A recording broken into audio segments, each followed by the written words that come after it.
todos, bem-vindas a mais um episódio do Boss Voice, esse podcast diferente. Hoje eu tenho uma convidada super especial aqui, como sempre, trago convidados excelentes. E hoje eu vou trazer a Renata Spaliti, que é conhecida como Rê Spaliti. A Renata, ela é uma dessas mulheres surpreendentes. E hoje, o tema do podcast, a gente vai falar a respeito de como uma mulher à frente de um negócio pode fazer com que uma empresa se torne gigante. Olha só que legal. A gente vai falar sobre posições executivas, mulheres à frente dos negócios. A Renata, ela é vice-presidente da Apsen, que é uma indústria farmacêutica bem grande, com mais de 1.800 funcionários. E a gente vai conversar sobre negócios, sobre essa posição dela no negócio e a história dela também nessa empresa. Acho que tem muita coisa legal para você aprender aí. Rê, obrigada pela presença, que bom ter você aqui. Que gostoso, eu que agradeço. Obrigada pelo convite, uma delícia. Rê, conta pra mim um pouquinho, porque muita gente que assiste a gente vem de empresa familiar também. Uhum. E no seu caso, você está há mais de 20 anos na empresa, mas a sua empresa é uma empresa familiar. É. Conta pra mim sobre o momento em que você entrou na empresa e como foi esse processo de transição, de profissionalização da empresa, as etapas que vocês passaram. Quero muito saber um pouco sobre isso. Ai, que legal, ótimo. Vou tentar resumir, tá? Porque 20 anos já não são mais... né? Tem muita história 20 meses, boa. tem muita história. Mas olha só, eu fiz engenharia química de formação e eu comecei na Apsen como trainee no finalzinho da faculdade, porque a engenharia química era integral, então eu não comecei a trabalhar cedo, né? Eu tinha aula o dia inteiro, tinha aula à noite, enfim. E os 2 últimos anos da faculdade, eles justamente colocavam no período noturno para a gente ter o período de estágio. E o meu pai, que hoje é o presidente da empresa, na época também era o presidente, ele foi muito sábio, porque ele me mandou direto pro almoxarifado. Começou de baixo. Comecei de baixo. Então eu cheguei, eu não sabia, ele não me contou. Certo. Então eu cheguei pro primeiro dia de trabalho toda arrumada, toda preparada, achando que ia trabalhar no escritório, enfim, fui lá parar no almoxarifado e de lá eu segui para todas as áreas da empresa. Então eu ficava mais ou menos 2, 3 meses em cada área, interagindo de fato, executando ali o que cada departamento fazia. Então isso para mim foi assim riquíssimo. E nesse mesmo período meu pai me deixou participar como ouvinte de todas as reuniões de diretoria. Então eu ia para as reuniões de diretoria apenas para escutar, enfim, começar a entender os movimentos, conhecer os departamentos, as pessoas, as decisões. E no dia a dia eu estava ali mudando de departamento, conhecendo pessoas, conhecendo processos, enfim. Isso foi super bacana. E aí num determinado momento, né, e acho que tem um pouco do lado feminino, assim, de feeling, enfim, eu percebi que tinha alguma coisa ali na área financeira que precisava ser olhada um pouquinho mais de perto, com um pouquinho mais de lupa. E eu pedi para o meu pai para ir, então, de fato, para a área financeira. E ali eu fiquei um pouco mais de tempo e realmente a gente percebeu que tinham algumas coisas a serem arrumadas na casa. Então, foi o meu primeiro desafio executivo ali, né? Porque ali eu começaria a minha vida, de fato, saindo do trainee para começar a enfrentar a vida corporativa de verdade, né? E aí eu fui pro financeiro, que foi concomitante também com a minha formatura na engenharia, e eu entrei numa pós-graduação em finanças. Certo. E aí eu fui olhar os números da empresa e realmente a gente estava entrando ali num momento de uma crise financeira na empresa. Isso era 2007. E aí foi o meu primeiro desafio, foi estruturar o departamento financeiro. Então saiu o diretor, saiu o gerente, saiu uma série de pessoas. E eu encabecei renegociar todos os contratos da empresa, menina de tudo, assim, 20 e poucos anos. Tive que fazer as minhas primeiras demissões, demitir pessoas queridas, assim, tive que tomar decisões difíceis. Aprendi o primeiro lema que eu levo até hoje na minha vida, apesar de ter aprendido muito nova, que é como tomar decisões difíceis, como demitir pessoas. Então, eu sempre penso, será que eu estou fazendo o maior bem para o maior número de pessoas? Então, às vezes, aquela pessoa que está sendo demitida, para ela, vai ser um momento difícil. Mas para a empresa e para todos os outros colaboradores, e a sociedade, e as pessoas que dependem das medicações, você está fazendo um bem, né? Exato. Todas as decisões são assim, né? A gente tem esses dois lados da moeda. E assim, você está numa pergunta que a resposta talvez seja um pouco longa, eu vou trazer algumas partes específicas dentro disso para a gente ir conversando. Como é que você se viu no financeiro? Onde é que você descobriu? Como você descobriu o que queria? ir para o financeiro nessa jornada? Eu, na verdade, descobri que eu precisava ir para o financeiro. Porque se você pegar a minha personalidade, o meu talento, não tá na área financeira, né? Mas eu percebi que a empresa precisava de ajuda ali. De ajuda ali, né? E eu acho que quem está à frente dos negócios, muitas vezes, não se importa com o que gosta ou com o que quer fazer. Faz o que é necessário. Mas se coloca a serviço do que é necessário. Foi assim que eu me vi, assim, eu falei, poxa, é um chamado para que eu vá para o financeiro, né? Legal. Foi desafiador, porque realmente não era a minha área e eu tive que estudar bastante, enfim, tive que assumir posições que eu ainda não estava preparada. Mas eu acho que quando você não está preparado e você é colocado à prova, você rapidamente dá um jeito de se preparar, né? A tal da motivação, né? Quando você tem um motivo para fazer aquilo, você sente que é um chamado, como você disse, você sente o chamado, a convidada. Não é mais o financeiro, é o desafio de fazer o resultado acontecer. É o propósito, né? Sim.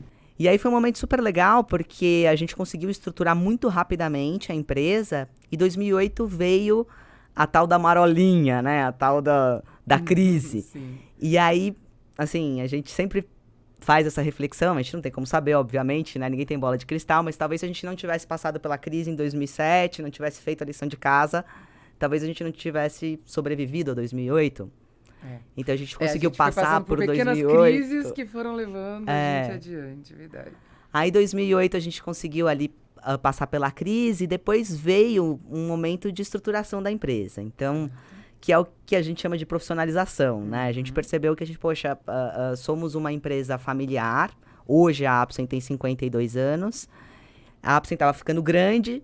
A gente já não conseguia mais gerir a empresa da mesma forma que geríamos até então. Eu e meu pai nos víamos muitas vezes sentindo a dor do crescimento mesmo. E quando eu falo dor, é dor de verdade, é dor física. É verdade. Né? Assim, o medo, a responsabilidade, as famílias que dependem, né?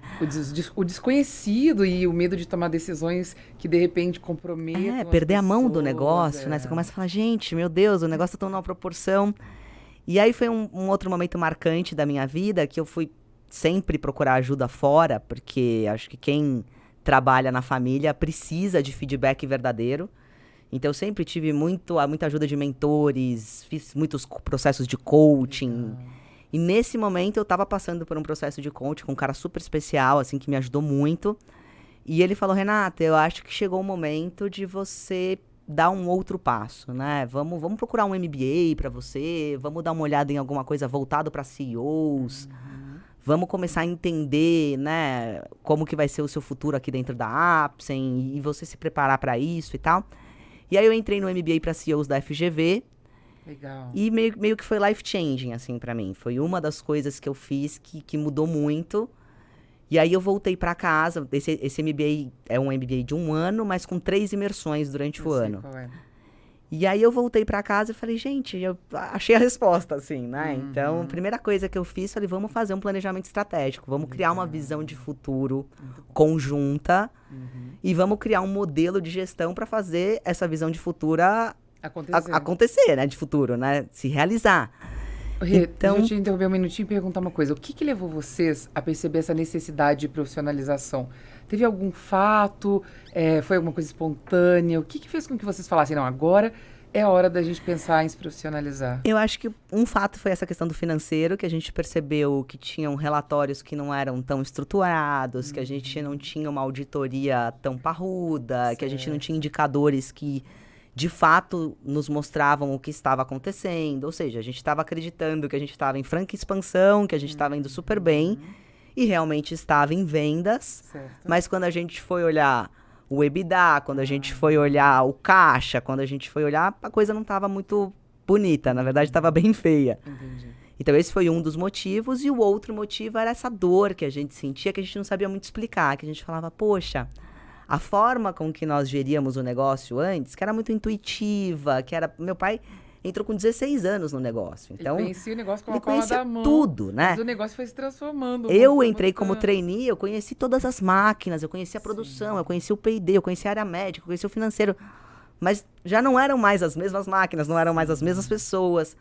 Os processos de integração, as pessoas chegavam, a gente olhava e falava, meu Deus, entraram 15, 20 pessoas essa semana. Sim. aquilo foi começando a assustar a gente. Falei, mas será que a gente vai conhecer todo mundo pelo nome? Será que a gente vai conseguir, como antes fazíamos, né, nas reuniões, trocar ideia com a equipe? Sim. E a gente foi percebendo que realmente não, já estava impossível, né? E a gente se perguntava como fazer isso, como fazer a tal da profissionalização sem perder a cultura da Apsen. Sem perder a essência. Porque a Apsen já era uma empresa assim tão admirada no modelo de gestão, no cuidado com as pessoas.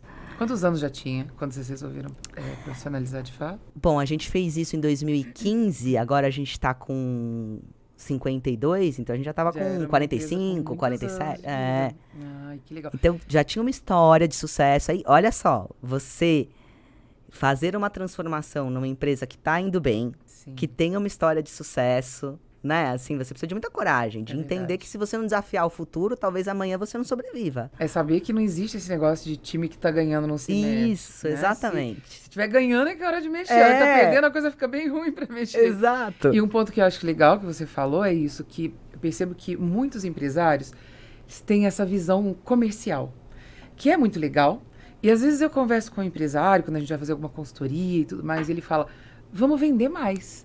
E a gente sempre acha que a solução é vender mais e é atacar o comercial, porque é uma coisa que é do tino mesmo, comercial, do empresário. Mas nem sempre vender mais é o que a empresa precisa. Em alguns momentos, inclusive, sair para vender, para faturar mais, é a pior coisa que você pode fazer pelo seu negócio se você não estruturar a empresa por dentro. Exatamente, até porque você corre o risco de não conseguir entregar, você corre o risco, né, de perder a sua credibilidade ou não entregar com qualidade. Aumentar a complexidade da gestão, que você já não está conseguindo quando ela ainda não está tão grande, à medida em que você vai aumentando, você vai perdendo realmente. E são decisões difíceis, né, porque às vezes você decidir não vender... Sim. Isso, né? É um contrassenso a uma crença que a gente tem interna, né? Tudo se resolve vendendo mais e aumentando o faturamento. E mas, só pro meu parceiro da área comercial, vender sempre também é uma boa solução. Não para. Castanha, pra você, esquece esse trecho. Pula essa parte. Continua vendendo que a gente vai organizando aqui. Muito bom. Pode continuar. Eu brinco muito com o Castanha, que é um grande parceiro meu, que é o nosso responsável ali pela área comercial, pelo marketing e tudo. A gente discute muito, e realmente, muitas vezes a gente está discutindo outras questões, né? De performance mesmo, de agilidade, de... E aí sempre eu volto para ele e falo, mas tá tudo resolvido se você vender mais. Resolve a sua parte que eu resolvo a minha aqui. É isso aí. Mas eu acho que é uma visão legal para o empresário, principalmente o empresário pequeno. Quando ele vê que a empresa dele tá patinando, ele sempre olha para fora e ele pensa, a solução tá lá fora. Vou vender mais, a gente vai para cima. E é legal esse ímpeto. Eu sou obcecada por organização de empresa, assim. Foi uma das coisas que eu fiz na Apsen e que eu acho que foi muito acertada, assim. E que hoje eu sou responsável, então a minha vice-presidência é um cargo novo na empresa. E eu tomo conta das áreas que planejam e controlam. Então, eu cuido do planejamento estratégico, toda a visão de futuro e toda a gestão dos indicadores de acompanhamento. Legal. Cuido de governança, riscos e compliance. Então, toda a parte de processos, políticas, desde ouvidoria, canais externos, enfim, canais de relacionamento com investidores. Mesmo sendo uma empresa familiar, de SA, capital fechado. Então, a gente hoje tem uma governança que é muito vista como uma governança de uma empresa que, se quiser ir para a bolsa agora, tá praticamente pronta. Isso é muito bom. Então, assim, eu sou bastante obcecada por isso. E eu sou hoje mentora também de mulheres através do Mini Woman. Muito legal. E aí, eu coloco muito esse lado de organizar o negócio, sabe? Excelente. Porque se você não organizar e estruturar, você não chega. Então, quando a gente fez essa visão, esse planejamento estratégico em 2015... precisava partir de um sonho. Todo planejamento estratégico parte de um sonho, né? O sonho, e no caso da empresa familiar, de fundador, né? É a diretriz, né? Se a diretriz é o sonho do front ali, né? De quem tá no comando. A gente sempre fala, né, que meu pai é o nosso mestre, o nosso comandante, né? Então, eu tinha um sonho muito grande de dobrar de faturamento. Na época, a gente faturava um pouco menos do que 500 milhões e a gente queria chegar no 1 bi. Mas a gente queria chegar no 1 bi porque a gente queria ter uma representatividade grande na indústria, a gente queria sentar na mesa grande de negociação, não era um bi pelo valor. Sim. Né? É pelo que ele significava.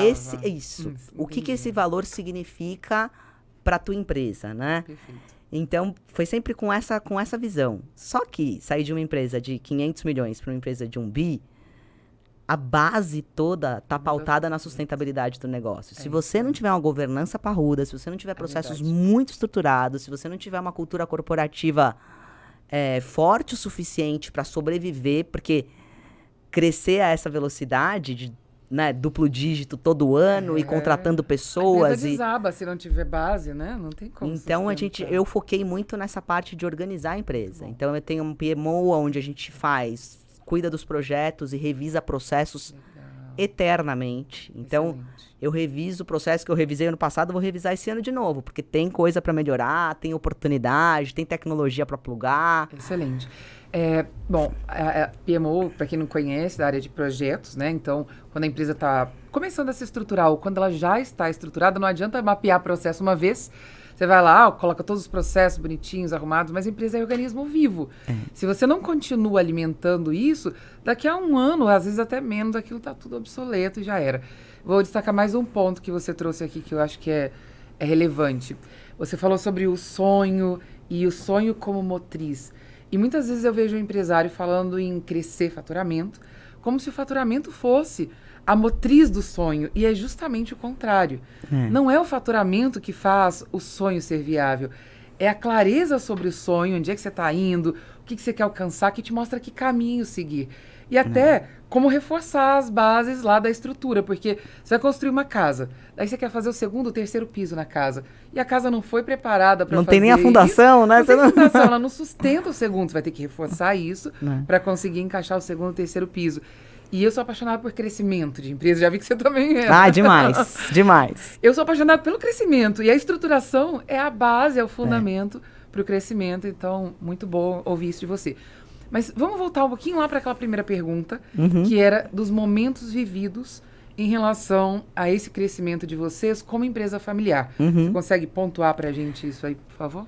Eu acho que a gente teve teve a minha chegada, né? Que foi esse momento do trainee, de aprender, etc. Teve esse momento da crise, que acho que foi um momento importante para o negócio e para a minha carreira também. De grande aprendizado. Aí teve esse segundo momento, que foi o planejamento estratégico, que foi um momento, assim, de virada mesmo. Aí teve o ciclo de execução desse planejamento estratégico, que ele era 15-20. Certo. Então, de 2015 até 2020 é a execução, né? E mudança de cultura, né? Eu sempre falo que cultura tem dois aspectos. Tem um aspecto que é imutável, que são os seus valores essenciais. É o DNA da empresa. É o DNA da empresa. E tem um aspecto que ele precisa ser mutável, que às vezes os executivos, eles não percebem isso. É a rigidez, as coisas. Que é o como você faz as coisas. Então, esse como, ele muda constantemente, ele tem que mudar. Então, a gente na pandemia foi desafiado a tanta coisa e tudo isso precisou ser adaptado dentro daqueles valores, né? E eu sempre gosto de dizer, assim, que o quadro de valores de uma empresa, os nomezinhos ali que a gente dá para cada um dos valores, não muda muito. Sim. Pode mudar, às vezes, uma empresa tem um aspecto mais, eu tenho ousadia como um valor, né? Mas no final do dia, eles são muito parecidos. O que muda é como você traduz isso em atitudes no seu dia a dia. É como você realmente coloca em prática esses valores. E o significado que você dá. Porque, E o significado. Para você, respeito pode ser hierarquia, entender quem é que responde para quem. E respeito, para mim, pode ser simplesmente uma conversa clara e clareza das ações. Sim. E como a gente interpreta isso, muda a maneira de implementar. Né? Totalmente. E aí, esse como, que eu acho que ele é mutável e tem que ser. Legal. Então, a gente vai sendo desafiado a fazer de forma diferente. Então, até dentro do exemplo do respeito, que era, talvez, considerado respeitoso no presencial, mudou no digital, né? E vice-versa. Então, acho que é isso que a gente precisa perceber. E aí, essas sutilezas aqui, elas precisavam ser mudadas. Nesses 5 anos. Muito. Então, a gente precisava sair de uma empresa que já tinha muita paixão. Legal. Então, tanto que eu tenho tatuado aqui, não sei se dá pra ver ali na câmera, Paixão Azul, né? Porque a gente se chama carinhosamente de Nação Azul. Legal.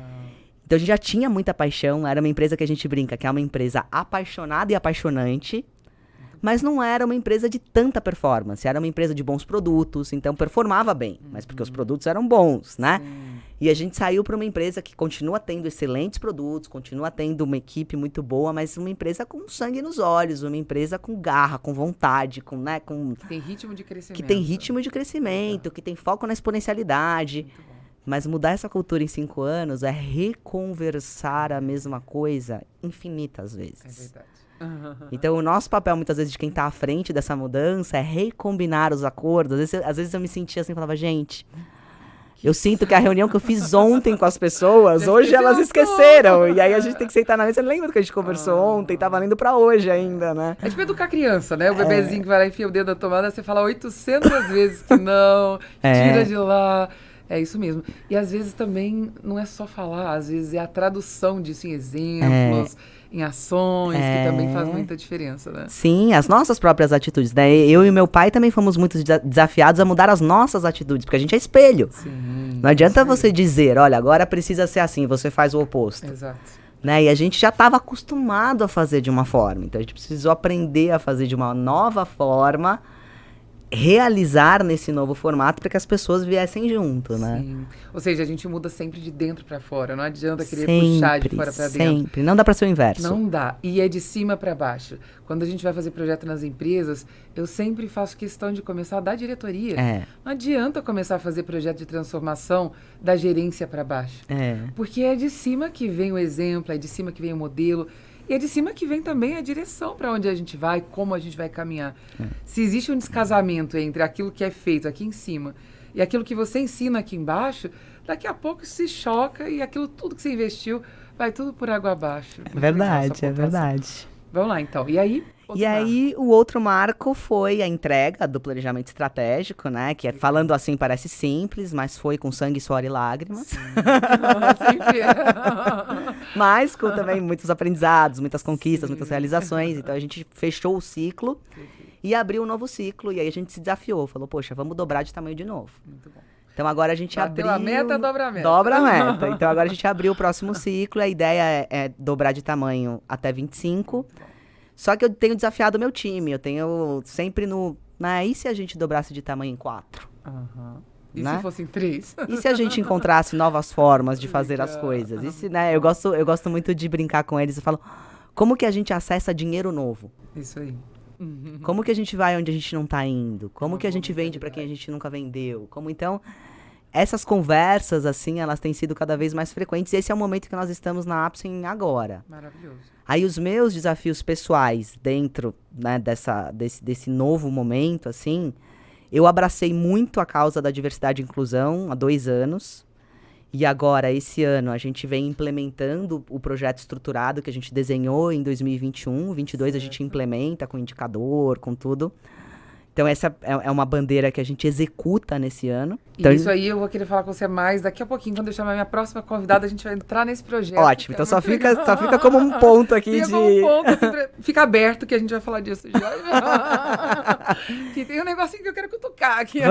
Vamos. Então, essa é uma das minhas bandeiras. E a outra é a transformação digital. Legal. Que eu também comecei há um pouco mais de 1 ano e meio, 2 anos, e agora para esse ano, assim, é onde eu quero investir as minhas energias, né? O meu foco está muito nesses 2 pilares. Muito bom. Rê, eu queria saber sobre um ponto importante que é o seguinte: o processo de crescimento, quando você é pequeno e começa a expandir, tem suas dores, como você disse, que é esse sofrimento de agora, minhas inseguranças, será que a gente está pronto para levar a empresa para esse novo nível? O que falta para a gente ser capaz disso? E você pontuou isso legal. Depois tem um outro momento que é essa, vamos dobrar.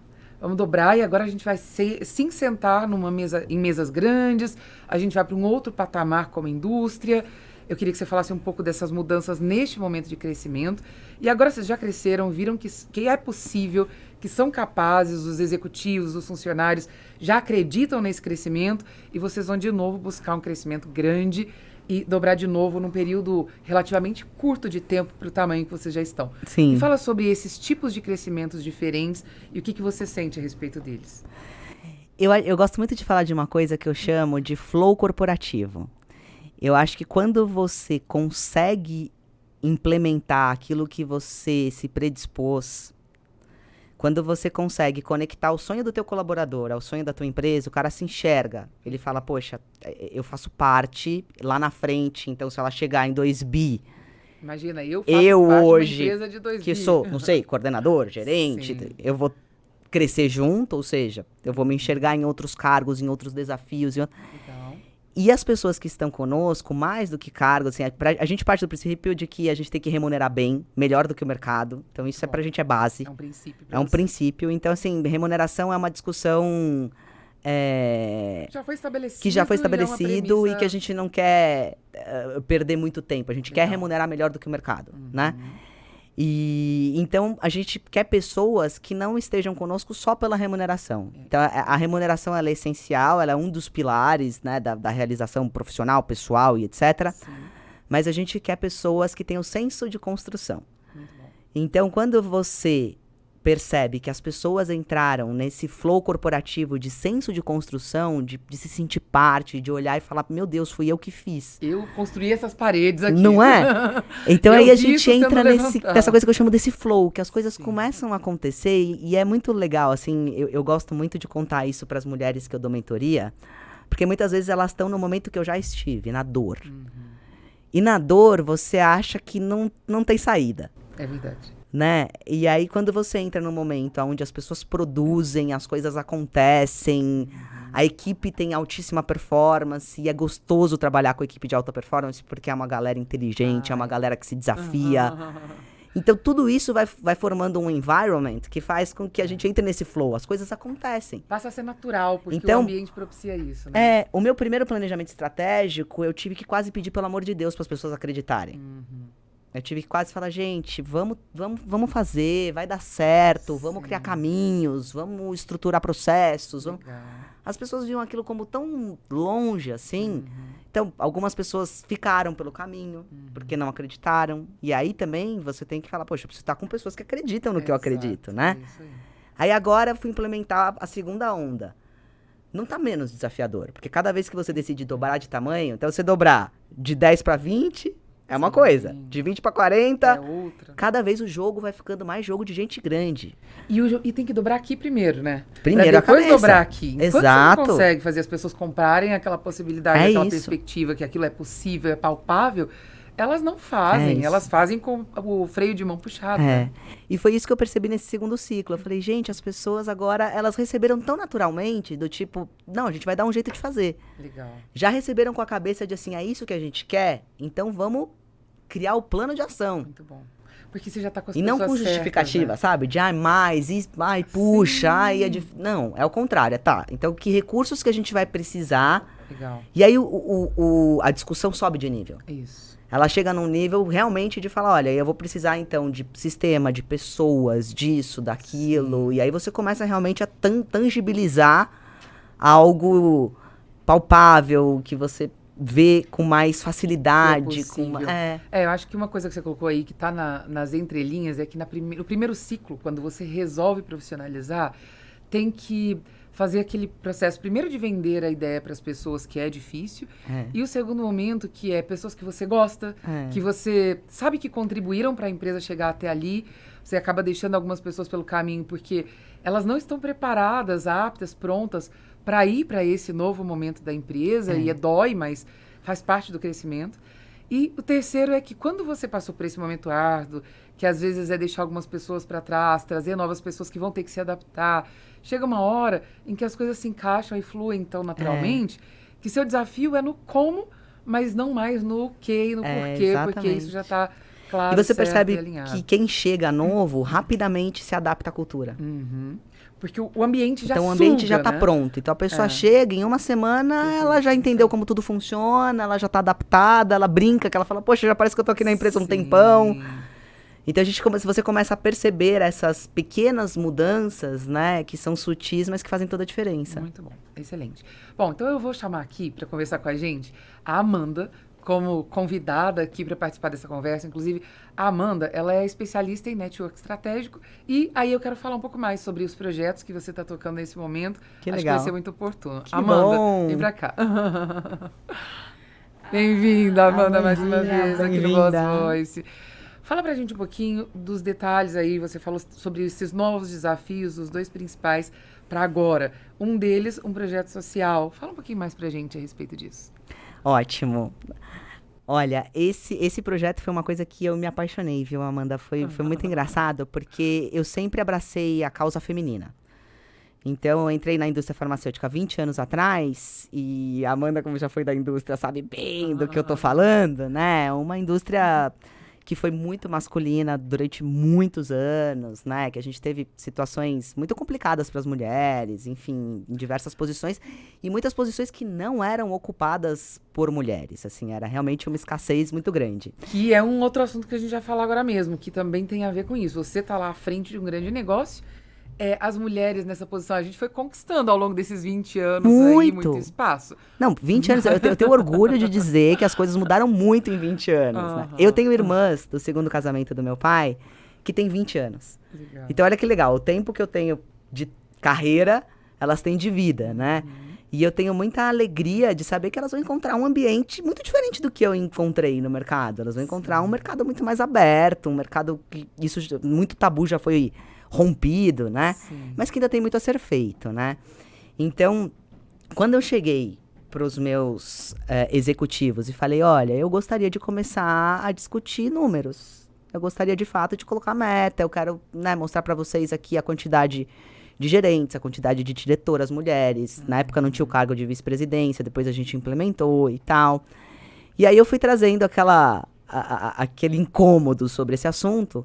Mas aí eles me desafiaram, o que foi muito legal, que eu não esperava. Eles falaram, olha, a gente acha que trazer só o tema das mulheres é pouco para a Apsen. A gente gostaria de trazer o tema da diversidade e inclusão mais amplo. Muito legal. Aí meu coração, né? Foi além das suas expectativas. Eu fiquei assim, falei... Sem você se posicionar. Não, foi deles. Só que, por outro lado, eu virei pra eles e falei... Não, foi muito consciente. Eu falei, gente, eu preciso estudar. Porque esse não é o meu universo. O meu lugar de fala, pra mim, é muito tranquilo sentar aqui com vocês e discutir políticas de RH que beneficiam as mulheres. Pra mim, é muito fácil sentar aqui e discutir como que a gente vai trazer a mulher pra média gerência, pra alta. Como que a gente vai ajudar essas mulheres a mudarem de postura, a se sentirem capazes, a terem mais ousadia. Como que a gente vai ajudar vocês, homens, a darem mais voz pras mulheres, a enxergarem uma série de questões que vocês hoje não enxergam e tal. Agora, se você me falar pra abrir o leque... Eu nem conheço esse leque. Eu preciso estudar. Aí eu fui estudar. Então eu passei 2 anos estudando, entrei em mentorias e li uma série de livros. Mas o primeiro passo que eu fiz foi entrar numa mentoria. E aí, o gostoso é que eu tenho muita proximidade com os meus pares e tudo. Então, eu fazia a mentoria, eles faziam a mentoria meio que junto comigo. Você ia transmitindo a informação pra dentro. Eu ia contando. Gente, a gente discutiu sobre isso, vocês sabiam e tal, que esse tema tá em voga, que a gente tá falando... Aí eu fui... Olha esse artigo, dá uma lida, olha, eu tô lendo esse livro. E eles foram meio que vindo, né? Aí surgiu uma grande oportunidade na Apsen, que foi um processo seletivo, eu não sei se vocês viram alguma coisa, algum movimento, porque ele viralizou assim no mercado, que chama o Brilhe na Apsen. Foi um projeto, a gente precisava contratar 160 novos propagandistas para a indústria farmacêutica. Era uma expansão, uma nova linha. E toda vez que a gente fazia essas contratações no passado, a gente fazia no modelo tradicional. Cada GD, né, que é o gerente distrital, que cuida de um determinado distrito, de uma determinada área. Decidia quem contratar. Faziam, o RH dava o apoio, mas eles faziam a triagem de currículos, faziam ali, podia ser dinâmicas, enfim. Era bem longo. Bem longo, porque bem rígido entrar na indústria farmacêutica e tudo mais. Mas era muito presencial, né? As entrevistas eram todas presenciais, enfim. A gente pensou, como que a gente vai contratar 160 pessoas no meio da pandemia? No Brasil inteiro. Com essa dificuldade né? toda. Pessoas... Aí a gente resolveu fazer o Brilhe na Apsen, que foi um processo 100% digital. Onde a gente abriu as vagas para as pessoas se inscreverem digitalmente. Todas as etapas foram digitais, com gamificação, com... etapas, uma das gamificações que nós fizemos foi um quiz com 10 mil pessoas. A gente teve problema com plataforma, porque foi muita gente, ao mesmo tempo uma plataforma fechada, né? Eram 10 mil pessoas que tinham passado para aquela etapa. E eu digo que viralizou porque se inscreveram 17 mil pessoas para 160 vagas. Foi um sucesso total. Nossa, o processo. Foi muito Até porque sucesso. as pessoas na pandemia estavam mexidas, elas Sim. queriam muito novas possibilidades, Sim. oportunidades e tudo isso. E eram muitos. A gente abriu uma oportunidade para neófitos. Então a gente falou: olha, a gente vai dar prioridade para quem não é da indústria farmacêutica. Quer dizer, só um adendo, explica o que É. Porque isso é uma palavra que já era grego para quem é da indústria. É muito jargão da indústria farmacêutica, né? Super. A gente, dentro da indústria, é muito difícil uma pessoa de fora da indústria entrar no ramo, especialmente da propaganda médica. Então, a gente resolveu fazer diferente. A gente resolveu falar, poxa, vamos fazer um processo seletivo para neófitos, pra gente pensar diferente, para trazer uma galera de outros mercados e tal. Mais aberto. E aí foi um momento que eu falei, pera, a porta de entrada da empresa é oportunidade para começar a diversidade e inclusão. Legal. Aí eu conversei com os gestores da área comercial, falei, vamos começar a treinar os líderes sobre esse tema. E aí a gente começou a trazer pessoas dos seus lugares de fala para falar sobre temas. E aí a gente trouxe uma série de pessoas, fizemos uma jornada de palestras e começamos uma conscientização. Ou seja, primeiro você sensibilizou os líderes, e isso é um Exato. ponto muito importante, porque às vezes a gente quer fazer a mudança dentro da empresa, e ao invés da gente começar do lado certo, a gente força a porta, né? Então, eu tenho uma visão, eu já sei o quanto esse é um tema super importante, é o tema do momento no mercado. Então, qual é o problema da gente começar a fazer isso? Mas vocês fizeram do jeito certo. Ao invés de vocês falarem, vamos colocar o pé na porta e vamos sair fazendo, não, vamos trazer as pessoas que vão decidir para dentro, para que elas participem, para a gente ter menos resistência. Pelo contrário, a gente ter mais ajuda, mais adesão, mais gente olhando do mesmo ângulo que a gente. Muito legal. E quando eu briefava essas pessoas que eu chamava para as palestras, eu sempre pedia para elas mostrarem o lado social e o lado estratégico. Falava, olha, eu quero que vocês equilibrem muito esses dois pilares, porque eu nem sei dizer qual tem mais peso. Eu acho que os dois têm tanto peso que talvez eles sejam até equiparáveis. Porque muito se fala do lado social, né? E aí esquece de falar do estratégico. E há uma percepção de que projeto social é caridade. É. Que tá na cabeça das pessoas isso. E vem assim, principalmente as pessoas que têm, sei lá, mais de 35 anos, tem uma coisa ligada, projeto social nas empresas era caridade. E agora a diversidade muda completamente esse foco. Completamente. É zero caridade, é estratégia. Uma das coisas que a gente até já falou em outros Podcast. outros episódios, o mesmo é o assunto quando a gente fala sou feminista. Feminista e são duas palavras que estão completamente colocadas de forma bem equivocada. Que a gente muito. tem conceitos formulados e que vem junto os nossos preconceitos nisso também, Exato, né? exato. Mas segue. Eu achei legal que você trouxe isso. Olha, gente, é diversidade, mas é estratégia. A gente não vai buscar a gente fazer caridade. Exato. A gente vai buscar gente que agregue no nosso negócio e que vai ajudar a gente a chegar onde a gente quer. Mas eu quis levar o lado social também no sentido de reparação mesmo, né, social. Então, assim, isso é importante, a gente precisa olhar para isso. Eu acho que é papel do líder, do gestor, do ter essa consciência de dar oportunidade. Eu acho que o Brasil, ele precisa só de oportunidade. Ele tem uma galera muito batalhadora, vontade, muito né? criativa, muito do bem, assim, né? E uma minoria que, infelizmente, estraga tudo e generaliza uma série de questões, né? Então, existe sim um papel social e eu quis que isso fosse levado e foi bonito porque eu vi que abriu, foi legal começar com o social e trazer o estratégico na sequência, porque o social sempre sensibiliza. Então, uma empresa como a Apsen, que tem a paixão, que tem o amor já incutido nos valores, você começa a falar do social, você vê gerente ali chorando, você vê, as pessoas, sensibilizadas mesmo, legal. Mas só isso não é suficiente, porque o cara precisa entregar o resultado, ele quer saber, Mas além de reparação social, né, aí já vem a porrada do contraponto estratégico, que é pensar de forma diferente, que é trazer produtos adequados para uma sociedade que é diversa. Muito bom. Então não adianta, quanto mais a gente for parecido, menos a gente vai pensar diferente. Então a gente começando a trazer essas estatísticas, esses contrapontos, a galera começou a falar, poxa... Tem benefícios aqui, tem faz muitos sentido. ganhos e faz sentido. E aí um fenômeno que começou a acontecer foi assim, poxa, então vamos convidar o RH para participar das palestras, porque eles vão fazer as entrevistas também, eles precisam estar preparados também. Então veio o RH.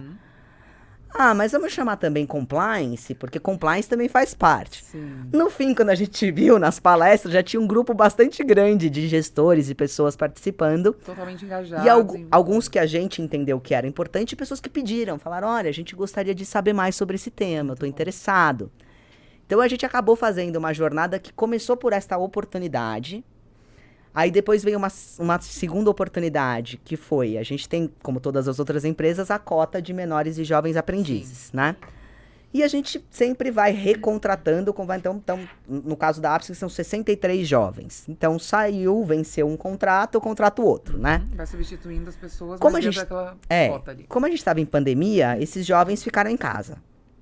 E não tiveram, foram remunerados, mas não tiveram oportunidade de se desenvolver, de trabalhar, de aprender. Foi a solução que foi encontrada. Eles não podiam vir fisicamente. Não estavam preparados ainda então, para fazer né? sozinhos. Aí começou a retomada, eles começaram a voltar, alguns contratos venceram.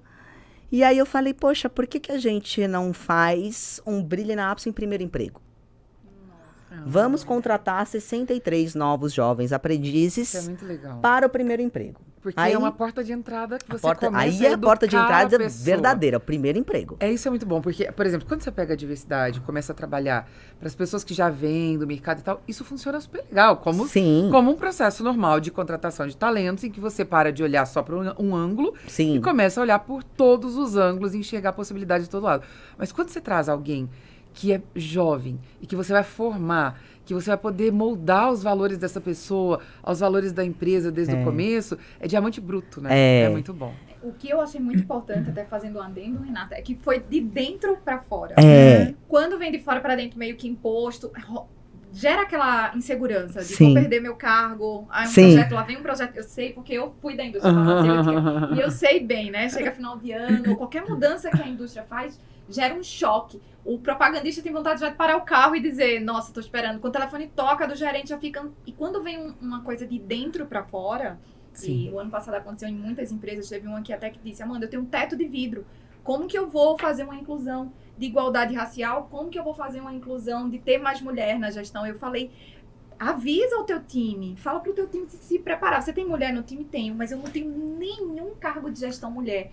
E quando você conversa isso comigo, que hoje eu levo em consideração, eu fico olhando assim, eu olho pro meu teto, eu falo, meu Deus, como que eu vou falar desse assunto? O vidro vai cair na minha cabeça. Olha só. E rola o medo, porque o ano passado a gente praticamente viveu de digital, a Ana também falou aqui, e ele tinha medo de falar isso no online, tinha medo de falar internamente, enfim, eu falei, esquece o medo, fala pro teu time e fortalece o teu time e pede pro teu time se preparar. E abre as portas, vai aparecer, né? A oportunidade. Eu quero colocar mulher. Sim. Como que eu faço?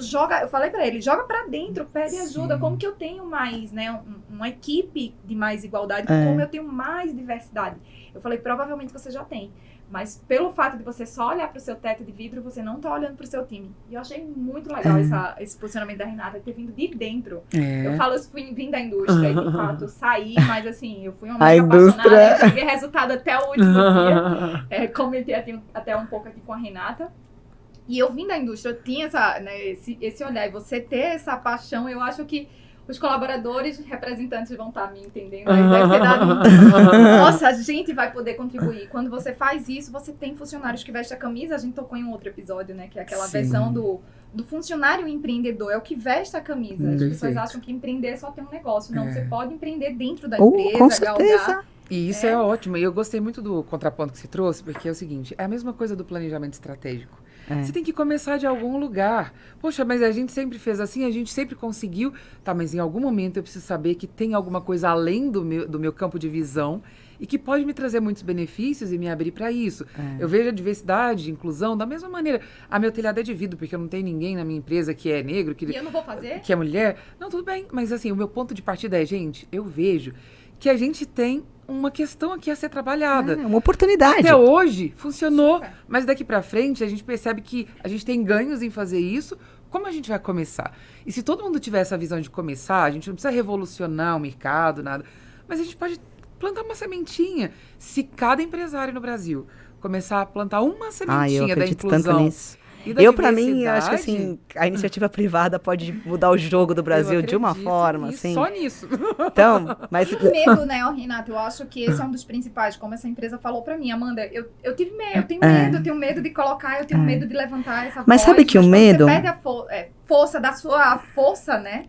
Que é o seu time, é muito mais fácil, porque eles mesmos já... E se a gente fizer assim, se a gente fizer assado? Nossa, vai ter oportunidade, então eu posso, né, me preparar pra, de repente, assumir um cargo, enfim. Eu só vejo um ponto, que é o seguinte, você era apaixonada ali para fazer toda essa sementinha brotar. Sim. Mas às vezes você é o dono do negócio e isso não é um tema que você tem nem conhecimento e nem paixão. Mas certamente dentro da sua empresa tem alguém que tenha.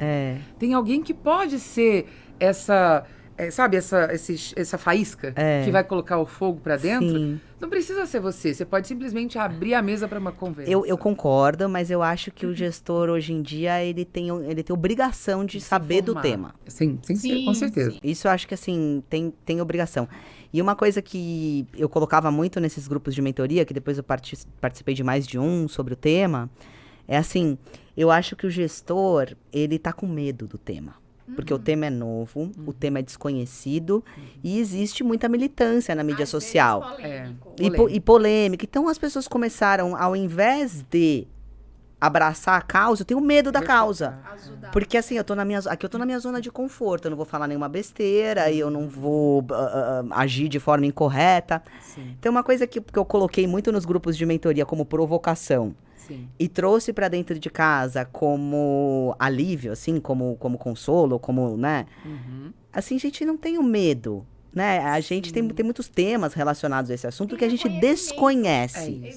E assim, tenha a humildade de dizer que não conhece e comece a perguntar, a correr atrás, né? Então, uma das primeiras coisas que eu sempre brinco, quando a pessoa já vira pra mim e fala, eu não sou preconceituosa, eu já falo, vamos começar. Já começamos, né? Que todo mundo é preconceituoso. Então vamos começar definindo isso. Todo mundo tem preconceito. Sim. Agora, da onde eles vieram, quais são eles, como você vai tratar, né? Então, assim, da onde vem toda a questão estrutural.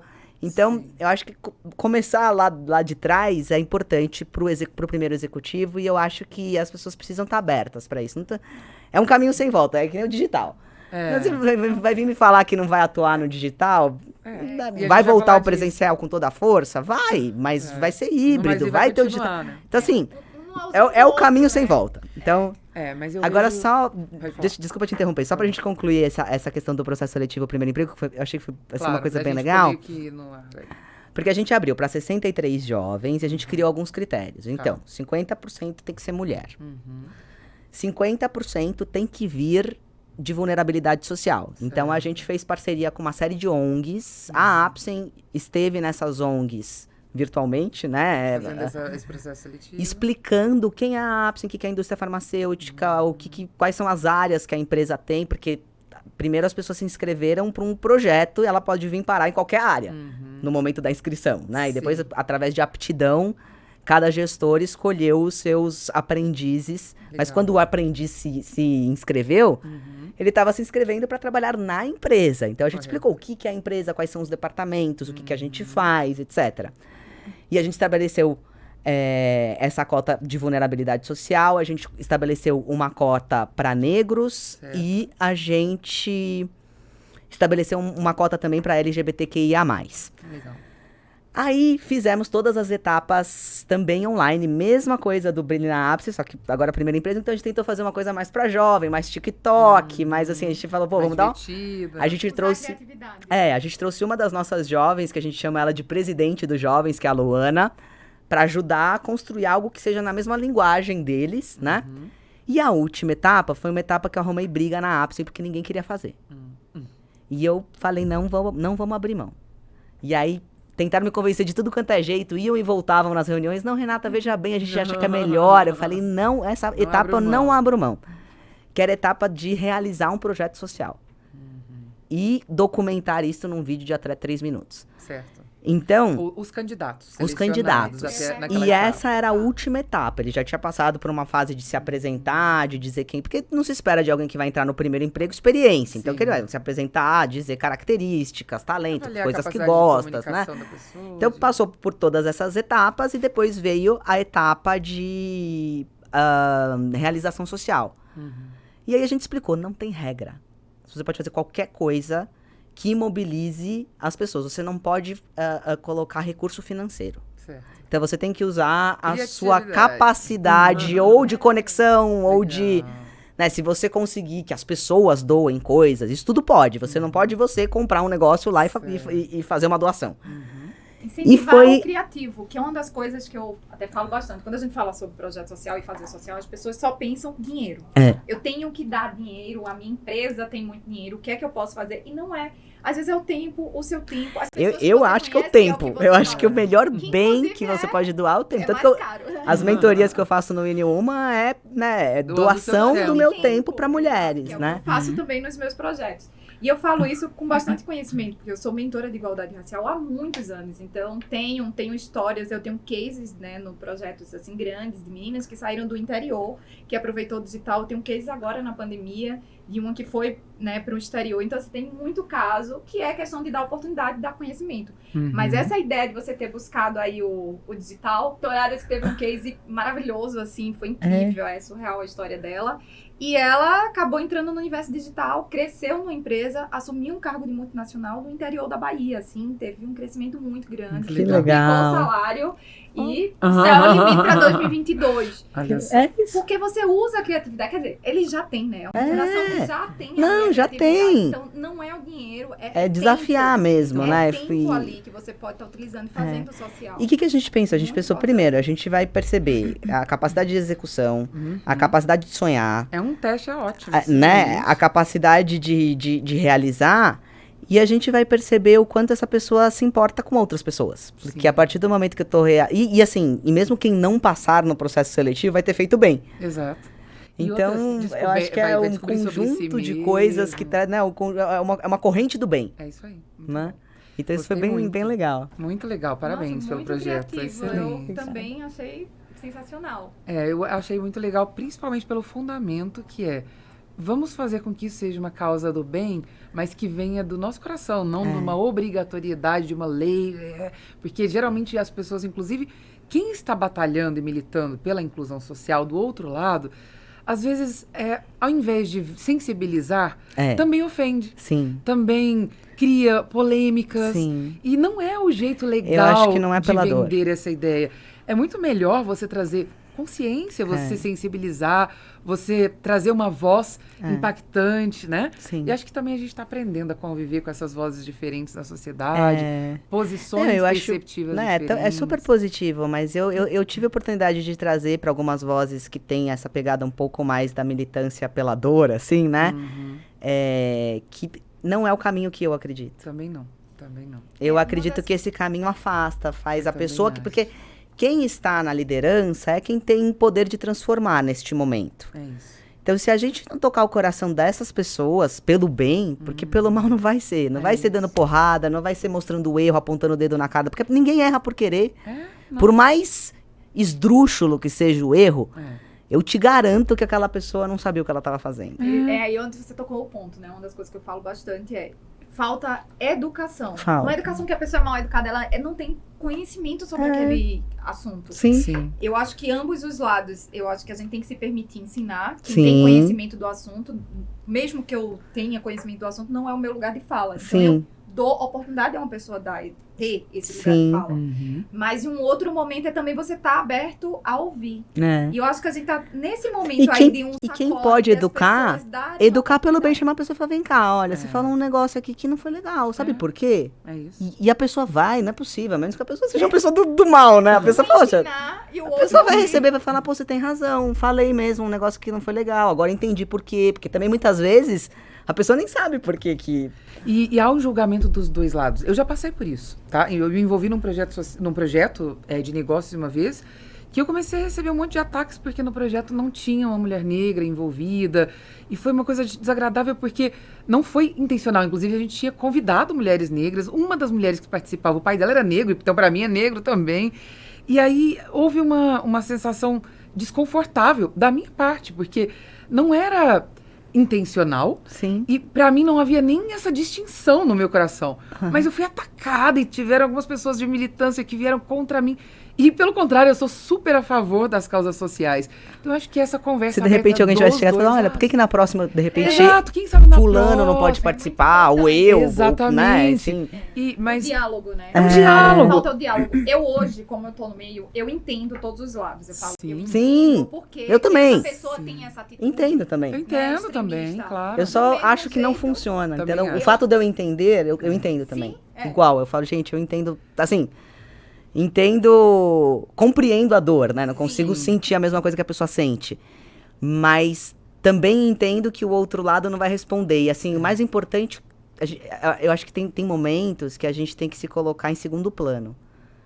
É mais importante eu prevalecer a minha verdade, a minha dor e opinião, ou eu chegar no resultado final que é melhor pra todo mundo? É isso aí. Mas aí a gente entra em outros meios. Às vezes falta conhecimento também dessa pessoa e ela passou por tanta coisa, levou aquilo ali. Sim. O que eu percebo é que a gente já vem nessa mudança, né? A gente hoje tem muito mais mulheres pretas, tem muito mais gente ativa, de fato, sobre a fala, sobre o assunto e com o diálogo. É uma das que eu cito nas minhas mentorias com muita frequência de Jamila. Eu acho assim, ela é uma lady ensinando tudo. E o que ela faz? Ensinar. Né? Ela fala com base, com propriedade, história, conta uma história antiga ou atual.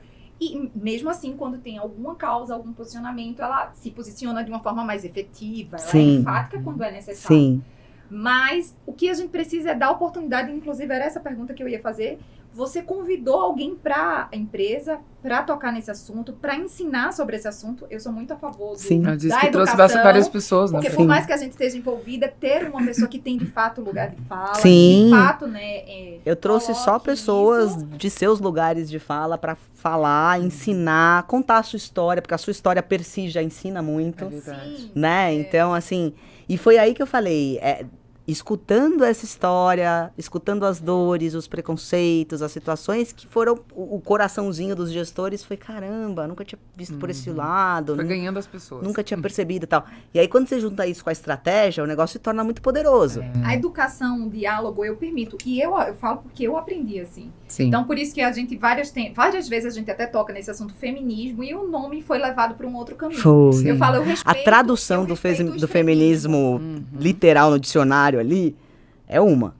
Exato. O que virou a percepção do que é o feminismo, aí já é outra. Inclusive, você chegou, quando a gente estava aqui conversando um pouco antes, né? Você falou sobre essa questão de... Eu sou uma das pessoas que levanto muita causa, né? Falo muito sobre o feminino. E o feminino é o feminismo. Eu acredito que toda mulher é feminista.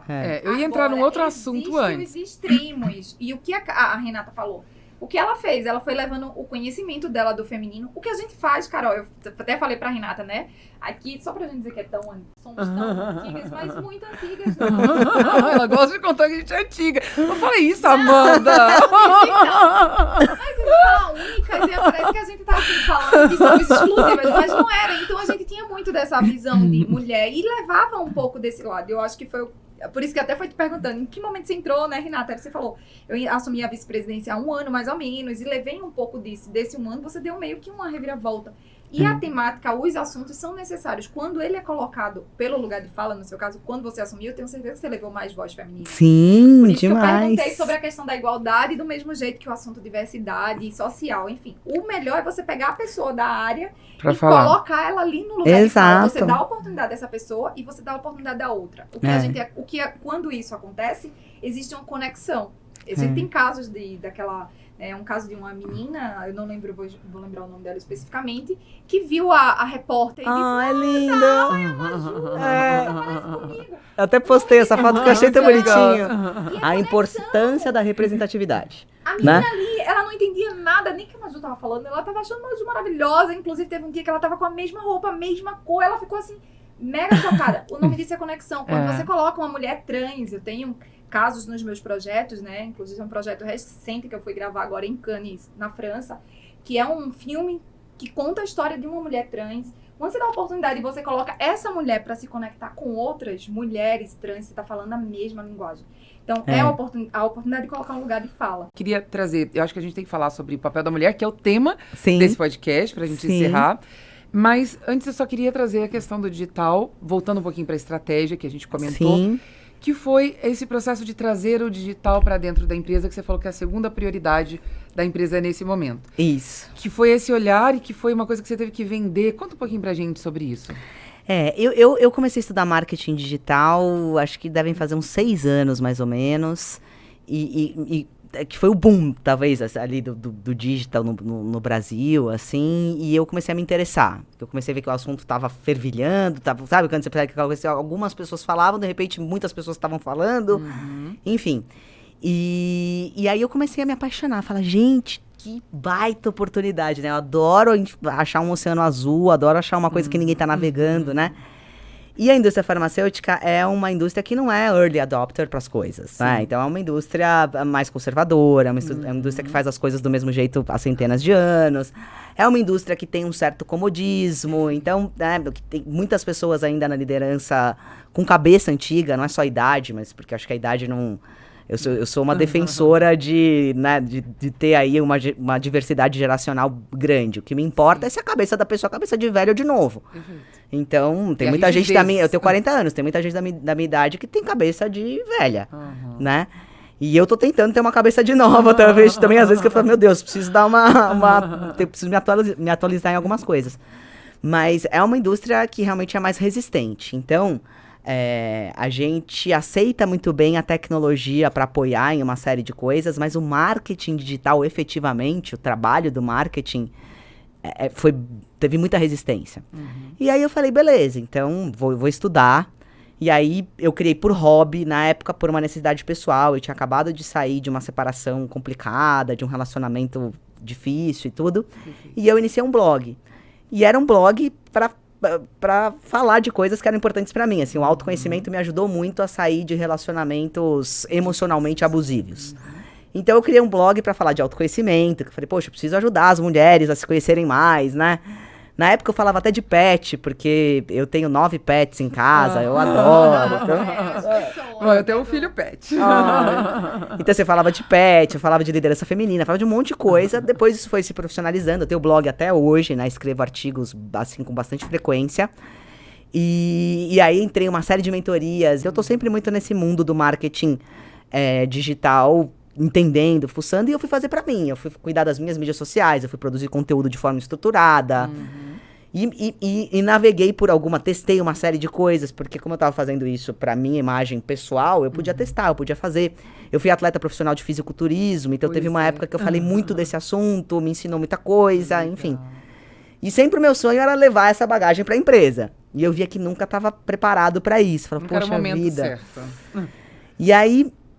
eu consegui fazer isso simplesmente, eu consegui redirecionar uma verba que já existia na empresa, que estava espalhada, né? Sim. Então, um dia eu cheguei e falei, gente, a gente já gasta com marketing digital, só que assim, é um pouquinho de um produto, um gerente de produto faz uma live, outro gerente... descentralizado. Aí eu centralizei toda essa verba e falei, me dá esta verba, deixa eu criar um departamento de produção de conteúdo centralizado e os gerentes de produto vão virar meus clientes. Muito bom. E eu comecei assim, só que era aquela verba ainda pequena. Só que isso foi nas vésperas da pandemia. Entendi. Então eu estruturei esse departamento, centralizei, reconfigurei tudo. Então, refiz todos os sites, refiz todas as mídias, né? Já dei uma mudada de design, de estilo, de posicionamento, de tom de voz, de tudo. Aí veio a pandemia. Estalo, né? Antes da pandemia. Olha, foi a salvação. Aí foi assim, gente, aí o marketing chegou com um caminhãozinho de dinheiro. E falou, vem cá. E falou, eu gostaria de usar esse dinheirinho no digital. Aí eu falei, olha que oportunidade.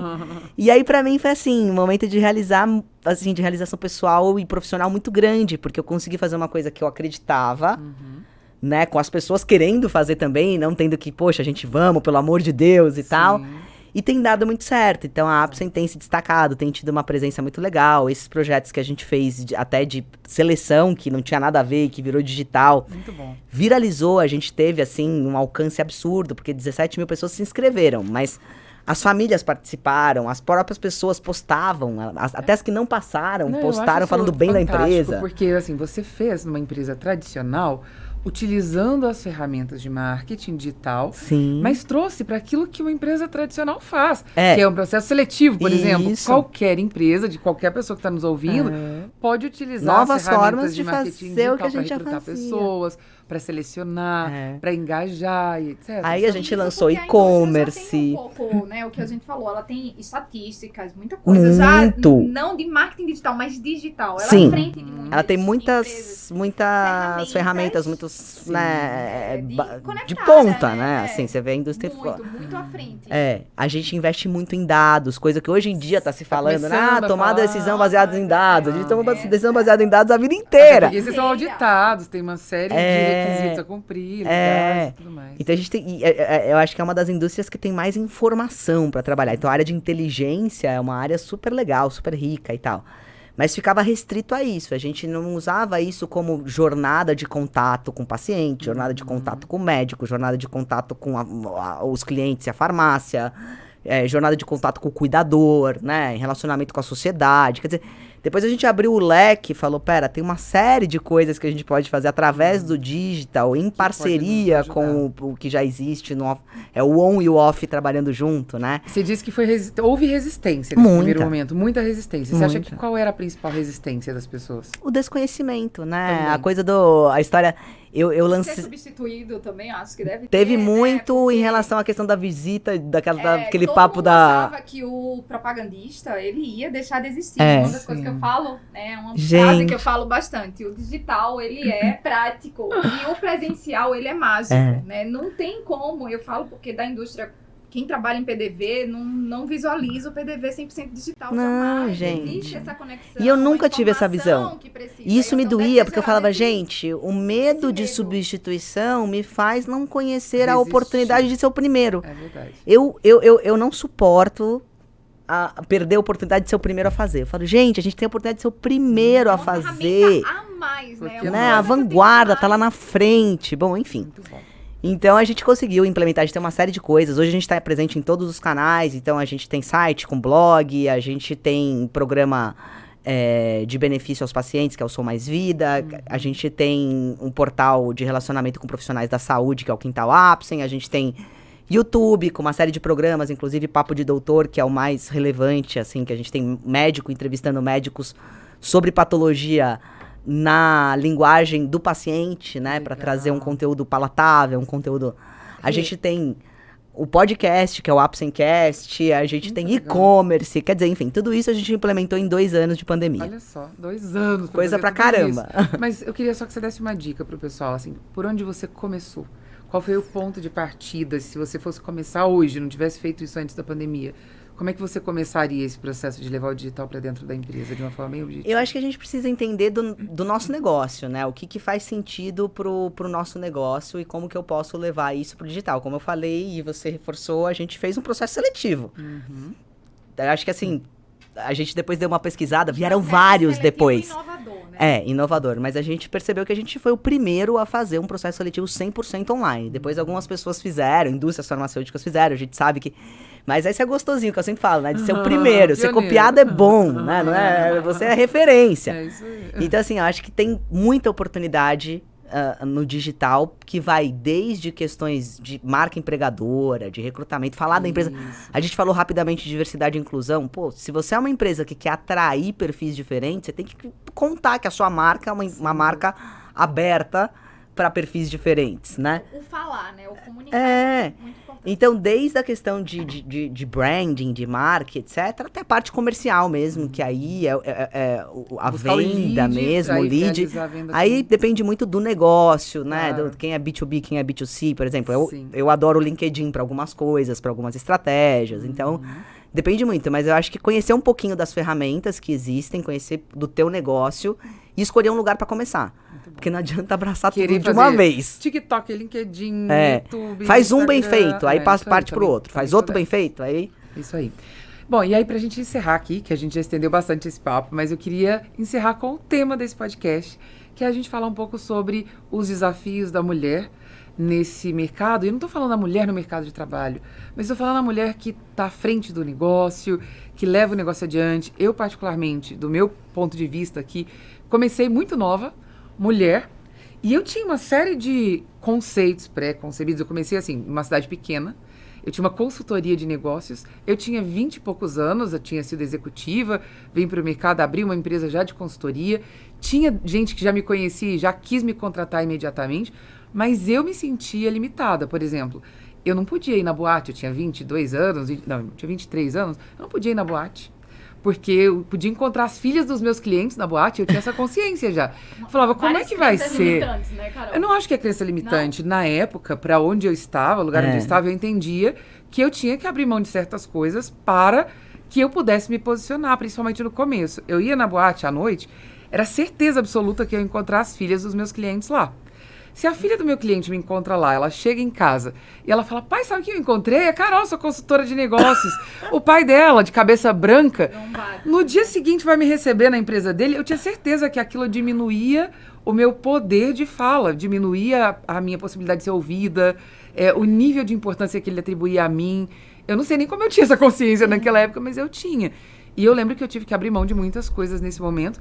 Não apenas por ser mulher, mas por ser mulher e ser jovem. Muito jovem, num negócio extremamente masculino e de pessoas mais velhas. E eu tive que enfrentar esse tipo de preconceito. Mas eu nunca me vi como uma dor. Eu nunca vi isso como uma dor. Eu sempre vi isso como algo que eu tinha que fazer para chegar onde eu queria.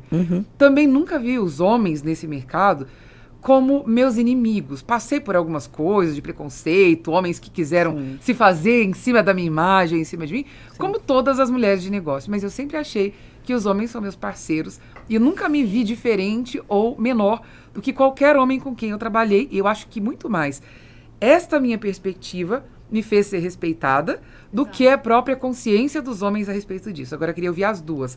Vai lá, Rê, o que você pensa disso e como foi pra você? Sim. Olha, para mim foi bastante parecido também. Eu também comecei muito jovem, como eu contei um pouquinho aqui da minha história, eu assumi rapidamente uma posição de gerência, que foi nesse momento da crise ali financeira.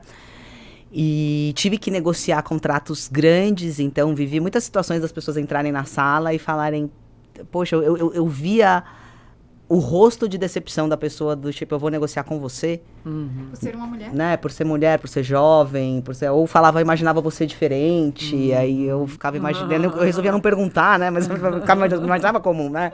Mais velha, mas não sei. Então, eu acho que a minha geração teve um pouco disso, mas eu já tive um pouco de dor, sabe? Nunca me vi menor também do que os homens, também sempre enxerguei os homens como parceiros, acho que isso tem um pouco de criação, não sei.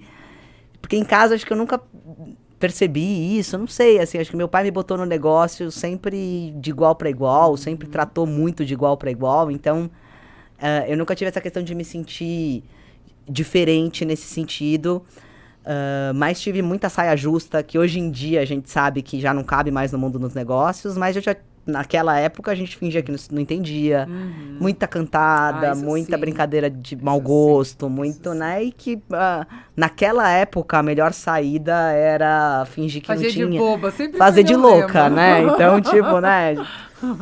E, sei lá, saber que de repente vai ter um evento de alguma empresa, vai ter alguma coisa que é melhor você não ir, porque se você for, alguém vai, né? Fica à noite, Então, enfim. Então, isso eu sentia muito, mas por um lado eu via como uma dor, porque eu sou uma pessoa, hoje eu sou rainha de bateria. Olha só, eu fui... Peraí, eu fiquei chocada, ela além de mulher, que já é uma complexidade. Ela é fisiculturista, é ainda? Não, já fui, mas levo vida de fisiculturista, eu brinco que sempre tá, tipo... Só quem sabe o esforço que não é um assunto que é falado também de forma correta. Alta performance vem disso, né? Nossa. Alta eu falo bem. Me ajudou demais no negócio. Rainha de bateria. Rainha de bateria. E foi bailarina. Escritora, tô no segundo livro. Tenho 9 pets, porque eu tenho arara, tenho sagui. Mas isso é muito legal, porque a gente não é uma coisa só. Os homens também não são uma coisa só. Se você é presidente de uma empresa, você é gente. E você tem direito de gostar de vinho, você tem direito de gostar, sei lá, de viajar. Assim, então, mas eu sentia falta disso. Pra mim, isso era uma dor. Mas a indústria também, ela dá fechava muita porta. Então, eu era aquela pessoa, assim... Eu nunca abri mão, eu sou uma pessoa extremamente vaidosa e tal. Então, eu nunca abri mão, sempre fui meio, né, super produzida e tal, e coisa. Recebi várias vezes de mentores, de conselheiros, assim, tipo, orientação. Olha, usa essa roupa, corta esse cabelo, faz isso, faz aquilo. Eu nunca fiz isso. Mas você recebeu essas orientações? Recebi. Eu também. Só pra saber. Recebi. Então, isso foi uma coisa que eu nunca fiz, assim, de abrir mão 100% da minha personalidade, do meu jeito, enfim, mas abrir mão de fazer muitas coisas que eu sonhava, tanto que eu entrei no fisiculturismo mais velha. Eu competi pela primeira vez com 34 anos.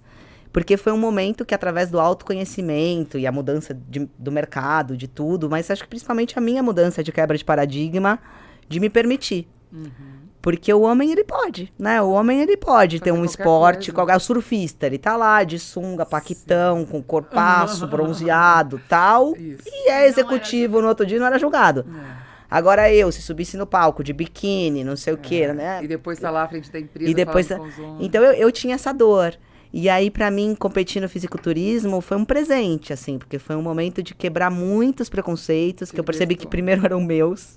E quando você fala quebrar preconceito, a gente quebra tudo pra quem vem atrás. É. Quando a gente quebra, né, somos a primeira, a questão do pioneiro, a gente quebra, a gente abre as portas. Então, quem vem atrás se inspira nela. Eu tenho certeza que você deve ter muita gente, principalmente da indústria, outras mulheres, né, de tantas trajetórias que já passaram por todas essas dores.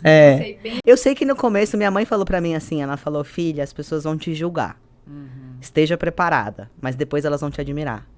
Então eu sei que eu fui muito julgada e ainda sou por alguns, mas ao mesmo tempo, depois de um tempo, quando eu comecei a competir, eu viajei o mundo, eu conheci gente incrível, eu trouxe negócios pra Apsen, eu trouxe pessoas pra Apsen. E aí eu comecei a perceber as pessoas torcendo por mim. Então aquilo que antes era preconceito, daqui a pouco tinha presidente de empresa me mandando de concorrente me mandando mensagem de boa sorte, vibrando, dando parabéns e não sei o quê. Então você começa a ver que as coisas vão mudando. Então hoje com o carnaval é a mesma coisa. Hoje eu tenho uma ala de colaboradores da Apsen que vão desfilar comigo. A ala Nação Azul. Levou sua paixão pra dentro e as pessoas compraram. Eu brinco lá, porque a minha escola de samba é verde e rosa, né? E a gente tem a paixão azul. Então eu brinco que meu coração tem 3 cores, verde, rosa e azul. Então a gente tem essa ala com colaboradores da Apsen que vão desfilar. Então eu fui quebrando esses paradigmas e fui trazendo pra minha vida essas coisas que eu tenho um lado artístico que eu preciso expressar. Então eu adoro me montar. Pra mim, desfilar no carnaval é o meu momento drag queen de fazer as minhas coisas, e sabe? E pra você, Amanda, qual foi assim, como é que foi pra você? Pra mim, houveram esses desafios, mas não foi tão dolorido. Pra Rê já foi um pouco mais doído. E pra você? Por mais que eu conheça o mercado da indústria farmacêutica, eu também não senti tanto. Eu acho que, vou falar e a Renata vai entender muito, quando a gente mostra resultado, tudo muda. Exatamente. E eu sempre me posicionei em qualquer empresa, hoje também faço isso. Uma das coisas que mais recebo de pergunta é: como você se conecta com tantas pessoas? Porque as pessoas só querem saber como que a gente tá aqui, o que é network, quando você fala de um assunto, do mesmo jeito que eu tenho certeza. Mas, Carol, como você construiu, como você chegou aqui? Gente, primeiro é você constrói, você tem base, você tem confiança. E o resultado como diz a história, o resultado é o resultado, né? Quando você tem a sua empresa ou trabalha para uma outra empresa, você tem uma base e você se posiciona. E eu lidei, até comentei com a Renata, com PDV, com todo tipo de médico, norte e nordeste, e que quem bem sabe, a gente acaba lidando com todo tipo de pessoa. E o importante é a forma que você se posiciona. E eu sempre me posicionei na base da educação. Até no ponto de venda, né? Para quem não entende, ponto de venda normalmente a farmácia. Eu sempre fazia na base da educação. Então, quando você se posiciona, você já meio que educa a pessoa a não te blindar. É como se você gera respeito ali. Sim, quando a gente vai para um meio de trabalho, ou para a empresa, ou para colegas, enfim, resultado também faz a pessoa ter respeito por você. Putz, como que a Amanda consegue ter um resultado desse, né? Como que ela chegou a esse ponto? Eu desbravava, chegava em cidades e estados que eu não conhecia ninguém. E muitas vezes até lugares mais simples. E que a forma que eu chegava exatamente, eu já gerava esse respeito, essa educação. Aconteceu aqui em São Paulo. O que não aconteceu para tantas amigas. Eu tenho caso de amigas que vêm, né? Eu sou pernambucana, como vocês podem perceber pelo sotaque. Estou aqui em São Paulo há quase 8 anos. E eu tenho caso de amigas que chegaram aqui e não tiveram mesmo desse respeito. Porque vem com uma certa insegurança, não tem um posicionamento. Porque se eu pergunto quem é a Renata, ela vai parar ali, ela vai se posicionar. Se eu perguntar quem é a Carol, ela vai se posicionar. Entendendo que posicionar não é ser agressiva, é se posicionar. Quem é você? Sim. E as pessoas, e principalmente quando você vai para o universo feminino, a gente já vem com esse medo pré-estabelecido. Pré-estabelecido, exatamente a palavra correta. Então eu já fico, nossa, mas só tem homens aqui, eu nunca me senti indiferente. Inclusive eu venho desse universo e por isso que eu criei o evento que criei, porque realmente, às vezes eu tava na mesa de negócio, era só homem, o universo da indústria farmacêutica tem muito homem. E aí, quando você vai para determinados cargos, funções e áreas, tem muito universo feminino. Então, a forma que você chega, eu acho que é a forma que vai dar continuidade. Eu não senti essa dor. Entendi. Mas eu sei que muitas passam, a Renata relatou. E sabe que uma coisa que me ajudou muito? Eu fiz engenharia, né? Apesar de ter sido Conviveu química. com muitos homens. Né? Primeiro, a engenharia, quando você entra, ela tem a base, que é para todas as engenharias. E aí, depois que separa para cada uma das frentes, na engenharia química tinham 8 pessoas, porque é um curso que vem morrendo, né? Mas a gente tinha algumas aulas em conjunto. E a engenharia me ajudou muito, porque eu convivi só com homem, e ali, se você não se posiciona, né, você é engolido, né? Das duas, uma. E ao mesmo tempo, também, depois de um tempo, você vira meio que brother, né? Você vira meio o homem da... Você vai ser homem. Tem hora que às vezes você fica avisado, lembrar, eles falam, gente, oi, eu sou menina, tá? Tipo, porque...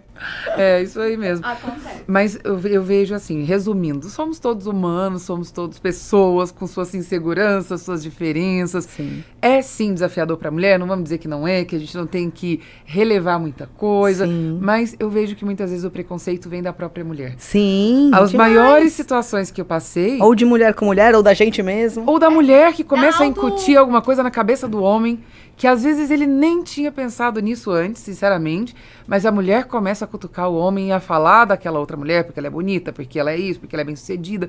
E ela começa a criar alguma coisa que não existia antes, nem na cabeça de um, nem na cabeça do outro. Então, eu vi isso acontecer muitas vezes, tive muito cuidado com a minha postura, meu comportamento, porque eu lidei com homens e numa posição um pouco diferente, porque quando você está ali à frente do negócio apenas é o seu negócio, você já tem uma posição de respeito conquistada Sim. pelo seu cargo e posição. No meu caso, eu era uma pessoa de fora, como Sim. consultora dentro das empresas, e muitas vezes eu vi mulheres de clientes que me trataram mal porque elas estavam inseguras com a minha É isso que eu ia presença. dizer agora, a palavra Aconteceu. é insegurança, que é o que eu relatei. Quando É. você tem autoconfiança, consciência do que você é, quem você é, normalmente você já gera o primeiro impacto, que é o de respeito. É. Mas eu acho que é uma coisa que a gente precisa trabalhar na gente mesmo. Porque a gente fala muito do lugar da mulher na sociedade, o lugar da mulher no mercado de trabalho, o lugar da mulher nas empresas. Mas eu acho que é o lugar da mulher dentro dela mesma. É. E dela se aceitar, entender, eu não sou a dona do mundo, eu não sou melhor que ninguém. É. Mas eu também não preciso olhar para as outras mulheres como oponentes, como pessoas que estão vindo para me roubar aquilo que eu tenho. É. Muito pelo contrário, o meu espaço é meu, até que eu abra o espaço para que outra pessoa Confiança. faça parte dele. Então, É. eu acho que esse posicionamento também é muito importante. Confiança. Eu acho que cada vez que a gente tem mais mulheres, né, mais o assunto é falado, a gente consegue fortalecer outras. E ela também para pensar, nossa, realmente, eu percebi que eu era insegura, nossa, aconteceu Sim. isso. É. Então, acho que a gente tem uma missão, eu sempre falo, todo mundo tem. É. Ah, mas mulher não se dá bem, porque a mulher é competitiva. Gente, eu acho que a competição tem que ser interna, não externa. Eu comigo mesma já é tão difícil. O meu marido fala uma coisa. Né, uma outra, É, o meu marido fala uma coisa que ele fala assim, olha, o dia que vocês se unirem de verdade mesmo, Verdade, assim, A vocês vão gente- dominar o mundo. Ele fala, não tem jeito, meu, não tem como. Eu vou até fazer um ponto. Inclusive, um dos nossos também convidados, eu tava numa mesa que era só eles, e por um acaso eu não tirei foto, que eu falei, gente, me remeteu a anos atrás, porque era muito, hoje em dia é muito difícil de estar só uma mulher na mesa. Aham. E aí tava assim, só homens de alto escalão, como se fala, que eu não gosto também de utilizar nenhuma Sim. palavra de alto, eu acho que todo mundo tem a sua, né, Sua bagagem, posição. a sua posição. E juro, eu queria muito ter blogueirado ali, Aham. porque foi uma mesa que tava mega leve entre eles. Homens, dono, cada um tinha uma empresa diferente ali, grandes empresas do Brasil, e eles estavam batendo altos papos. E foi assim, vamos almoçar agora? Um ligou pro outro, um ligou pro outro, um ligou pro outro. Eles sentaram todos, eu tava num bate-papo entre É. amigos. É muito E mais disseram leve, assim, né? Vamos fazer um outro negócio. Juro, eu parei por um segundo, fiquei olhando a mesa. No lado, tinha uma mesa só de mulheres. Era como se estivesse acontecendo algum encontro, algum evento também. Só que você percebia que a mesa era muito mais leve. E um conversando, olha, esse aqui faz isso. E se a gente fizer E quer saber outra vamos coisa? pra Angra, vamos pra... Aí eu falei, Não, quer saber outra coisa que eu percebo muito? O meu marido, ele faz muito networking, nossa, ele é muito, assim, ele preserva super os amigos e tudo mais. E uma coisa que eu comecei a perceber, assim, que toda vez que ele sai, ele fuma charuto, ele joga pôquer, ele tem os clubinhos, né, assim, na época que a gente começou a namorar, ele fazia crossfit, agora ele faz boxe e tal. Ele volta pra casa com um negócio. um negócio e leve. Foi o que eu vi ali naquela mesa. Eu falei, gente, vocês vão montar o quê? Fazer o quê? Quando? Tudo em parceria, um vai ajudar o outro. Assim, ó, bem leve, Eu falei, gente, e ele fala, ainda. não acontece isso, ele mesmo percebe, ele fala, não acontece entre vocês, vocês não se chamam pra fazer um negócio juntos. assim mesmo. Tô falando de business mesmo, de montar uma coisa, de vender um produto, de se ajudar num negócio, de falar, meu, pô, a gente E tem, não achar que você vai tem uma dizer o que é. expertise comum, vamos se juntar e fazer um negócio. Ele falou, isso não rola.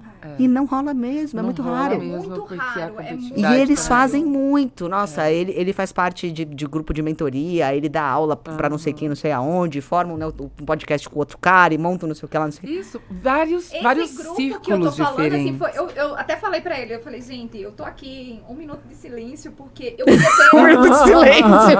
Eu queria ter essa mesa só de mulheres, nada contra vocês, até porque Sim. todo mundo sabe, eu me posiciono muito, né? Já fui, inclusive, criticada, por que eu tenho homens no palco de um evento pra mulheres?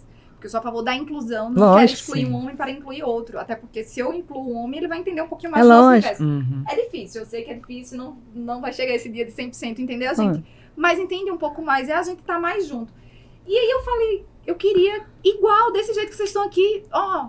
Sim, se tua esposa vier, vamos pra Angra. Só que no meio desse papinho, vamos pra Angra, vamos pra isso, vamos pra aquilo, tava rolando negócios. E tava se pensando em uma outra coisa. Aí o outro falou, ai, nossa, eu não Um sei vira pra onde cliente eu do vou. outro, um vende negócio pro outro. Mas vai eu não acho que sei a o gente quê. tá chegando lá, vai. A gente tá Não, progredindo tamo, muito. tamo. Acho Pra que vocês sim. entenderem. Mas é que também a gente vive numa bolha, vai. Vamos sair um pouquinho da bolha. Que hoje eu tenho a alegria que foi ele que me cutucou. Ele falou, Renata, você precisa mudar seu grupo de amigas, você precisa estar com pessoas que estão na mesma sintonia. E hoje eu, de fato, estou. E isso me dá muita alegria, porque a gente sim discute negócios, a gente sim tá num outro patamar e tudo. Mas se a gente sair da bolha, Sim. tem muito pouca Tem ainda muito mulher pouco nesse mesmo. nível. É verdade. Pouquíssimo. É verdade. Gente, muito obrigada. Ai, O prato tá tão bom, o papo tá tão bom que eu não quero terminar esse negócio aqui. A Vamos gente fazer tá... uns 5 podcasts. Não falta. Mas eu quero super agradecer. Foi maravilhoso. Tenho certeza que quem tá assistindo aqui adorou a nossa conversa. Obrigada, Amanda, Que mais uma bom, vez pela também presença. adorei. Sempre agrega muito. E pra você que tá aí com a gente, muito obrigada por estar aqui. Espero que você tenha aproveitado demais. Coloca aqui seus comentários, deixa seus pedidos, suas perguntas pra gente, que a gente vai ter o maior prazer em conversar mais com você, responder as suas dúvidas. Espero você, a gente tá aqui estreando mais um episódio da 2ª temporada de podcasts do Boss Voice. E nessa temporada a gente tá cheio de novidades, você vai poder interagir com a gente ao vivo, a gente vai ter um grupo dentro do Telegram para que a gente possa agregar mais informações a respeito dos assuntos discutidos. Então fica de olho aí, acompanha a gente, acompanha a Rê, acompanha a Amanda, me siga aí no YouTube se você não tá inscrito aqui ainda, no Instagram, fica de olho para aproveitar tudo que a gente tem para entregar para você aí, tá bom? Obrigada mais uma vez, te espero na próxima quarta-feira às 19 horas.